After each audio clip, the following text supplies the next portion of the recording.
इन्दुकोटितेजकीर्न सिन्धुभक्तवत्सलं नन्दनात्रिसूनुदत्तमिन्दिराक्ष श्रीगुरुं गन्धमाल्य अक्षतादिवृन्ददेववन्दितं वन्दयामि नारसिंह सरस्वतीश पाहि माम्। मोहपाश अन्धकारजातदूरभास्करम् आयताक्ष पाहि श्रिया वल्लभेश नायकं सेव्य भक्तवृन्दवरद भूयो भूयो नमाम्यहं वन्दयामि नारसिंह सरस्वतीश पाहि माम्।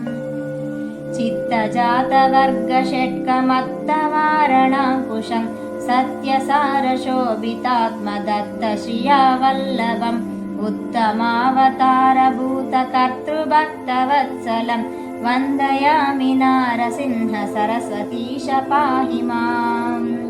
व्योमवायुतेज आपभूमिकर्तृमीश्वरं कामक्रोधमोहरहित सोमसूर्यलोचनं कामितार्थदातृभक्तकामधेनु श्रीगुरुं वन्दयामि नारसिंह सरस्वतीश पाहि माम्। पुण्डरीक आयताक्ष कुण्डलेन्दु तेजसं चण्डदुरितकण्डनार्ददण्डधारि श्रीगुरुं मण्डलीकमौली मार्ताण्डभासिताननं वन्दयामि नारसिंह सरस्वतीश पाहि माम्।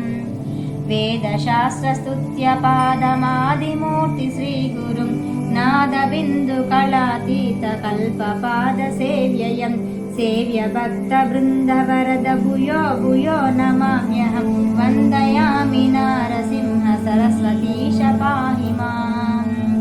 अष्टयोगतत्त्वनिष्ठतुष्टज्ञानवारिधिं कृष्णवेणितीरवास पञ्चनदी सङ्गमं कष्टदैन्यदूरभक्ततुष्टकाम्यदायकं वन्दयामि नारसिंह सरस्वतीश पाहि माम्। नारसिंह सरस्वतीश अष्टकं च यः पठेत् घोरसंसारसिन्धुतारणाख्यसाधनं सारज्ञानदीर्घ आयुरारोग्यादिसम्पदां चारुवर्गकाम्यलाभ नित्यमेव यः पठेत्।